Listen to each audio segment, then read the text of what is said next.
Hello, and this is the Vladcast program. I am your regular host, John Hill, and I'm here with my regular guest, Reverend Father Archpriest Gregory Joyce.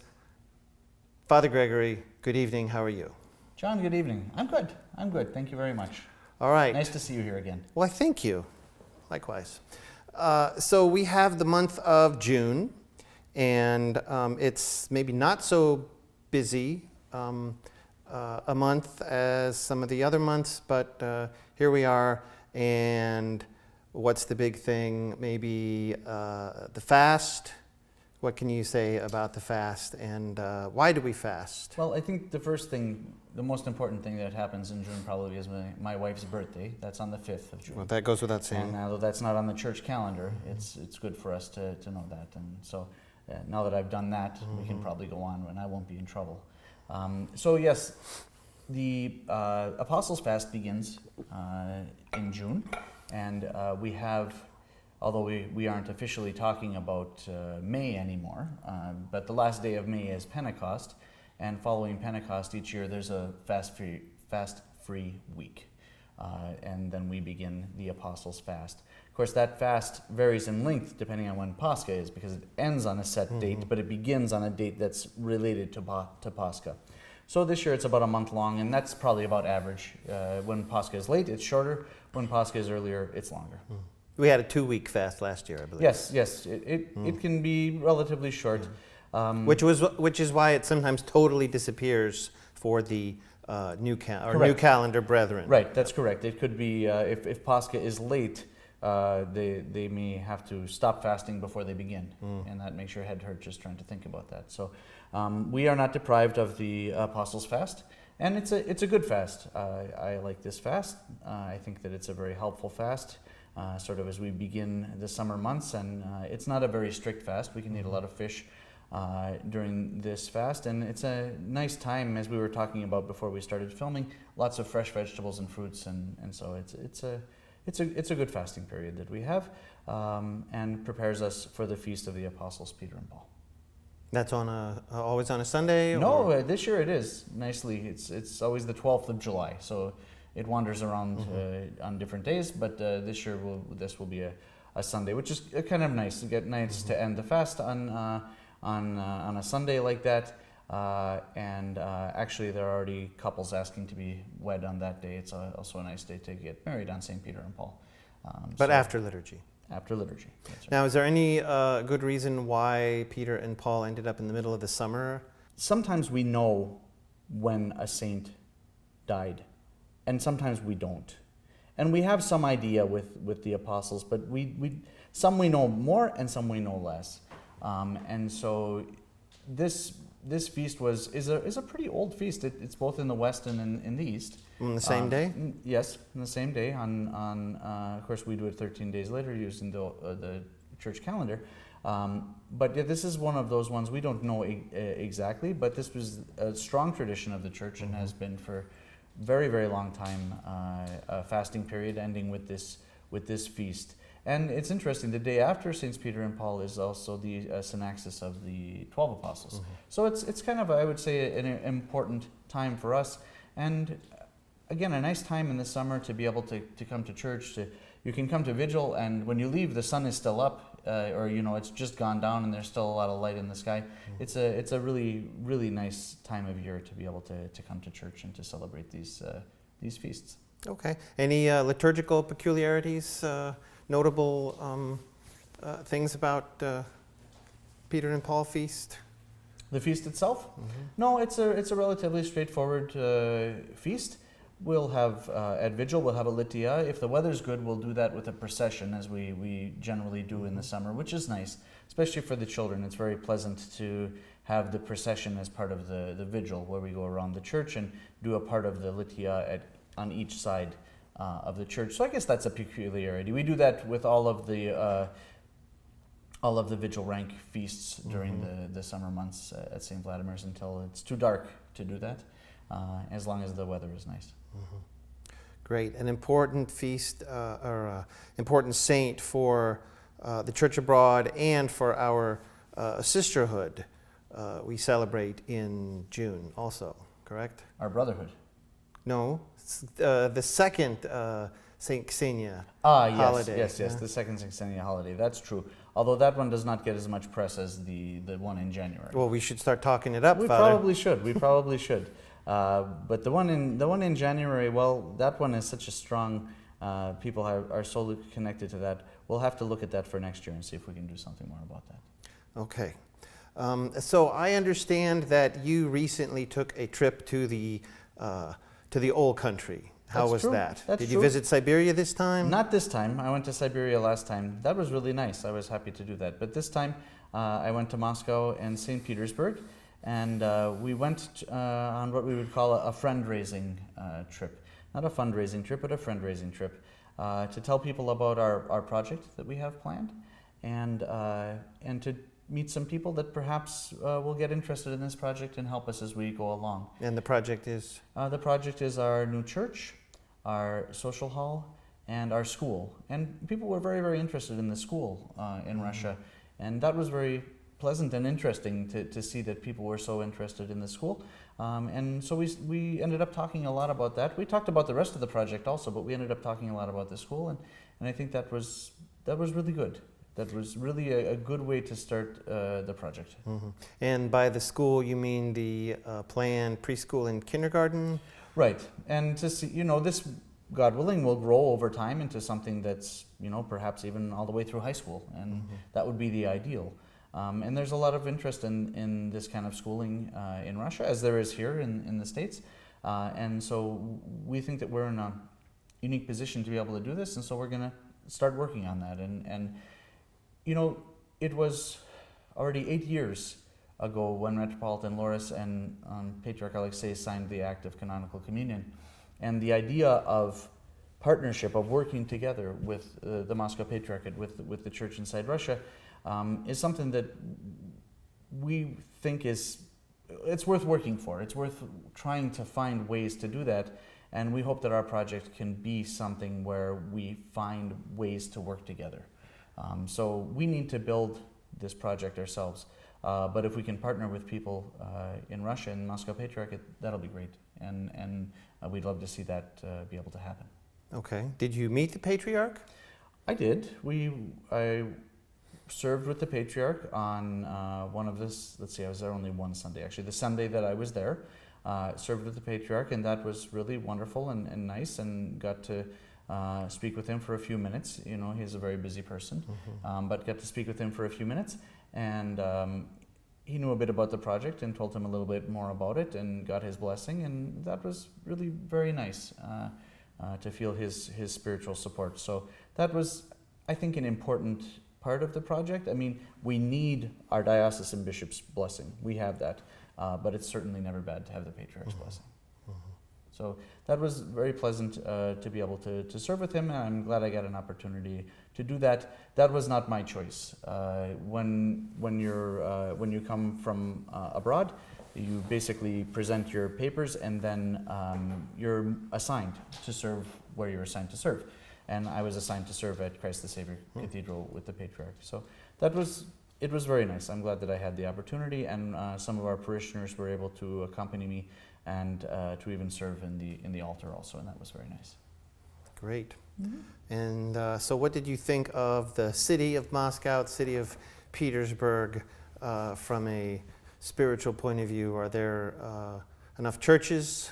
Well, there's definitely not enough churches. Not enough churches. There's no doubt about that. It was an interesting time to be there because we were there for the 70th anniversary of the victory in World War II, and so that's in America, we don't really feel that the same way. It's not the holiday, the Victory in Europe Day. It's not even a holiday here, really. It's on the calendar, but it's such a significant day. So that was really interesting to be present around that time. And the 70th anniversary, of course, that's important. You kind of think of 75th as a big jubilee, but I think it's pretty clear that by the 75th anniversary, there's not going to be too many people, veterans who will still be alive. And so it was really nice and interesting to be there and to have some conversations about how close, at that time, America and Russia were close and working together against a common enemy. And did that come up? It did, yeah, it did. In a very positive way. Yeah, in a very positive way. And so that was nice to be able to sort of stress those commonalities. And yeah, that was a very interesting and I think good time to be there. So I think Moscow's a great place. I've been there before. I've been to St. Petersburg before. That was really interesting too. I hadn't spent a lot of time in St. Petersburg before. Basically a day and a half. And so it was nice to be able to spend some more time there. We have a student from a graduate from our pastoral school who is in the academy there. We were able to go and meet with him and one of the administrators of the academy, and that was really pleasant, and to make a presentation about our project. And so it was just a really good trip. I think we learned some lessons, and there are some things we might do differently going forward as we continue fundraising and hopefully begin to shift into some fundraising. But overall, I think it was a really great trip, and I'm really thankful for the people that made that possible, especially to Father Sergei Kusturyov, who really worked hard in Moscow to give us the opportunities to meet people that we needed to meet that are interested in the project and can help us.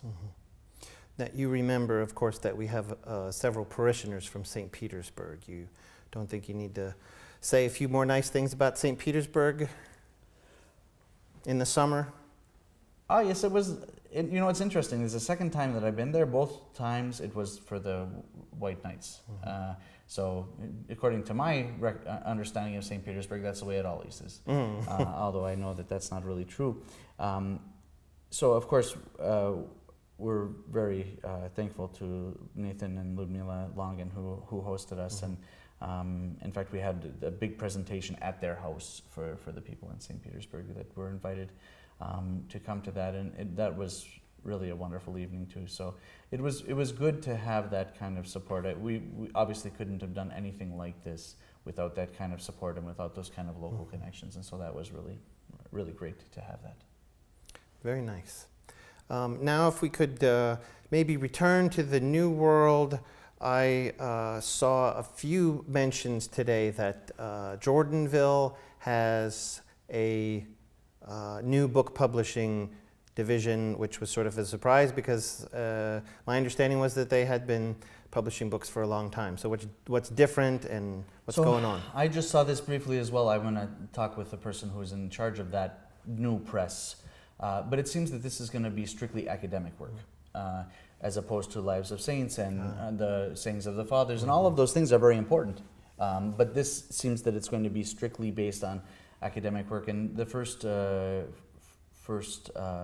book that's being published is about Saint Tikhon.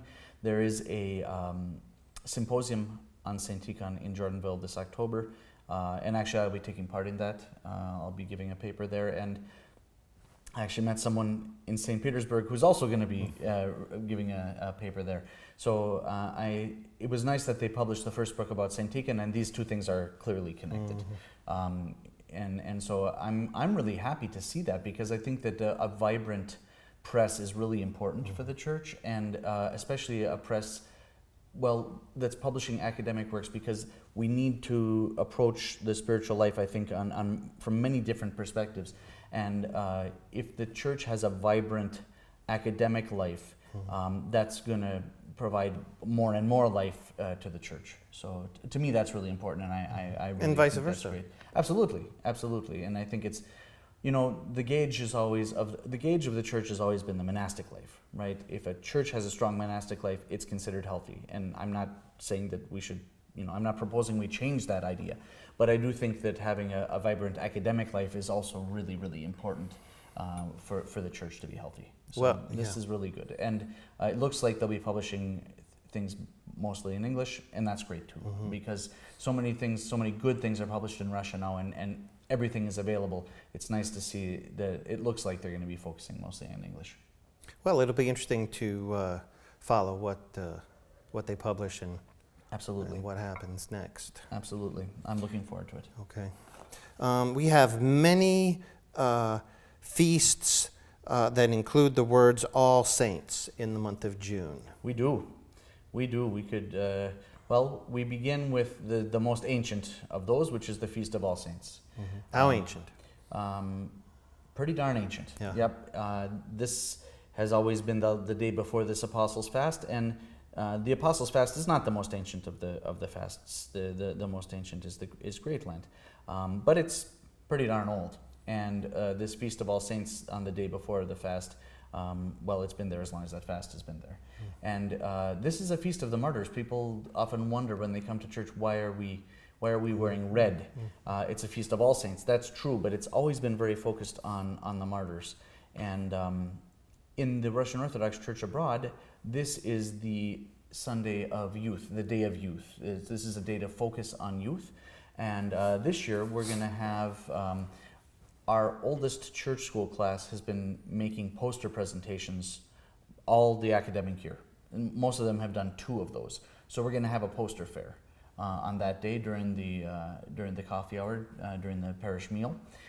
And the young people will have their posters, and everyone will be able to, read their posters and ask them questions about what they did their projects on. And there's some pretty interesting ones, like the role of women in the church, for instance. Did they have to write anything along with that? They didn't. It was an oral presentation and a poster presentation. So this was a little bit new this year. We decided that we needed to challenge the kids a little bit more.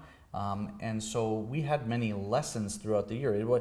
Every time the class met, which is every Saturday basically, there was a poster presentation and then there was a lesson. And we went that way through the whole year. So they did some of the teaching and they did the learning. So, and I did some learning too. It was interesting for me to participate in this with the young people as well. So it made for a real dynamic and interesting class. And I think that the poster fair is going to be really, really interesting. So that we're going to really focus on that on the Feast of All Saints. The next Sunday, in the various local Orthodox churches, that's basically become the Sunday of the All Saints of this local church.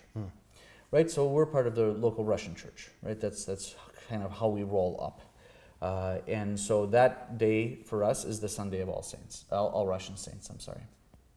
That's a newer feast. That idea of doing that All Saints of the local church is a relatively new thing, I think even from the 19th century, so it's relatively new. What did it used to be before? Whatever the saint of the day was on that Sunday. There was no particular specific commemoration that I'm aware of that was on the Sunday after All Saints. So in the Greek church, they do All Saints of Mount Athos on that day, yes, and we do all Russian saints on that day. The Orthodox Church in America does all North American saints on that day, and so on and so forth. So it's kind of a day to celebrate the saints who are glorified by that local church.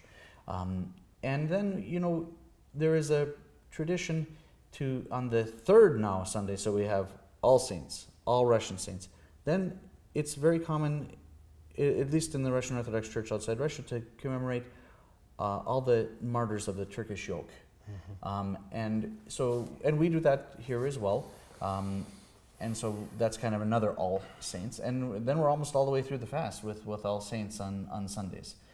There is a fourth Sunday. There is. And in fact, last year when the Lent was very short, all Russian saints ended up out of the Lent, if you remember, because the second Sunday was it the birth of Saint John the Baptist? Anyway, there was something there. Well, they moved it. That actually moved the all Russian saints farther back. Now, who decides to move a big feast like that? Those rules are basically laid out in the Typicon about how to move things if something sort of replaces a set feast. But that particular decision in this case is made by the Russian Church because it's the Feast of All Russian Saints. But anyone else who is celebrating on that particular day, when there's a conflict on that Sunday, would also move their local feast, saints feast, because the feast of St. John is higher than that. Is a sort of more important space. Apparently a pretty rigid hierarchy for these things. Yeah, these things are all sort of laid out. If it's a more established, a more ancient feast, like let's say the Annunciation, there's a huge number of entries in the church's Typicon to explain how to celebrate that feast based on where it falls in the Paschal Lenten cycle. That's the biggest chapter, I hear. It is. It is definitely the biggest chapter. One question: the martyrs and the youth. Any direct connection, or it just kind of happened that way? I wasn't part of that conversation, but actually, I think it's a great connection, because as Christians, we need to look at the martyrs as an example. Not necessarily that we're going to follow in their exact footsteps and accept martyrdom. No, but they had their priorities in order. For them, God was the most important. And I think for our youth, that's an important message to send. And moreover, we've been talking a little bit. For instance, the last adult group meeting was about marriage, and we read a very interesting article before that about the image of marriage being martyrdom. This idea that we humble ourselves to each other, we martyr ourselves to each other. And so, to me, I don't know if this was all sort of thought of thematically this way, but I think it fits together really nicely. This idea of sacrifice, that we need to sacrifice our own sort of selfish will, or our secular humanist will, or however you want to think of it, to the idea that God is first, others are second, and we're really number three. Mm-hmm. Well, as married men, we can definitely proclaim that the spouse is definitely number two. Maybe number one. Number one, actually. Well, it depends on the venue, probably. Yeah.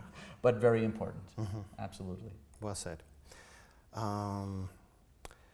Anything else going on? Wait, the Russian festival, that's not in June, is it? No, but it's probably time for people to start getting ready, because it's so big that it's going to take a lot of preparation, even just mental preparation to get ready. So how should I start to prepare, for instance? Well, I think the best way that all of our parishioners can prepare is to heed the call of our festival committee, our Starosta and Festival Committee, and join in and help, because really this is a fun event. It does great things for our parish. It brings new people to the parish. It exposes people to Orthodox Christianity. It does all kinds of wonderful things. And we together, when we work together as a group in some kind of shared struggle this way, it really brings our family closer together, our parish family. So is it easy? No, it's not easy, but it's great. It's really fun and wonderful. And one of those times when you work hard and you afterwards are so thankful that you had the opportunity to do that. And if you don't participate, you'll feel bad for the whole next year. Very guilty. And confession only partially addresses that. Well, that's probably different for each person, but nonetheless, it would be better, I think, to participate. Okay. It would be you'd feel so much better. All right. And what are the dates? 19th and 20th of September. Okay. 19th and 20th of September. Yes, people should mark those on their calendars with No pen. football that weekend? I don't even know. We decided finally that we're not going to try to deal with that. It's just so difficult to try to keep moving the thing around. So we're considering that third weekend might just be the home of the festival no matter what. So we haven't quite gotten to that point yet, but that's a real Like the Greeks have possibility. theirs, the first Right, so it's weekend the first weekend of June. June. Oh, and that's in June. So we should... Okay. that Shout was out very for the smooth. Greeks. I like that, and we should support them because they support us. Yasu, and they have really supported us a lot in our parish, and been very, very good neighbors and friends, and so we encourage all of our parishioners. Our ball is there. Yeah, our ball has been there, and our church school started there for many years. We were there, and they were have always been very kind and helpful to us, and it's a wonderful community, St. Nicholas. So in fact, I believe that the first weekend of June, that must be something like the 4th, 5th, and 6th in any case, or 5th, and 6th, and 7th. We hope that people will go and support them. Yeah. It's also not Lent. It's a non-Lenten week, so that's nice. Good. That means Uzo. Well, and it means on Friday you don't really have to worry about it. Somehow, pizza or whatever it is that you're eating tastes better on Friday, since it's a day you can't usually have it. Well, what are your final thoughts for the faithful this evening, Father? Well, I think June is not a month which is filled with great feasts. In fact, there's no great feast in June. But this is a time where our struggle is not so much with the difficult fast, because it's not a difficult fast, it's a relatively light fast. It's not so much with a lot of long services. But to me, this struggle of June, July, August, it's regularly getting yourself to church on Saturday night and Sunday, even though you could be cutting the grass, you could be planting flowers, you could be doing all sorts of outside things because the weather is nice. Nonetheless, it's important to still continue in our spiritual lives. We take a vacation during the summer, and that's good, and everybody should have a vacation and get some relaxing time. But we don't really take a vacation from our faith, and it's very healthy for us to enjoy this particular struggle, to try as much as possible to be in church at least on Saturday night and Sunday mornings during this beautiful summer that we have here in Michigan, so that our spiritual life continues to grow even as the flora and fauna around us also continues to grow. Well, thank you, Father, for enlightening the parish about all the wonderful things in June at St. Vladimir's, and I'm sure you wish all of us a great start to the summer, as I do. I absolutely do. I hope everyone has a wonderful summer filled with beautiful weather, excellent vacations, and regular Saturday vigils and Sunday morning divine liturgies at St. Vladimir's. Of course. Well, that will do it for this installment of the Vladcast program. Join us again on July 1st for the next episode. Thank you and good night.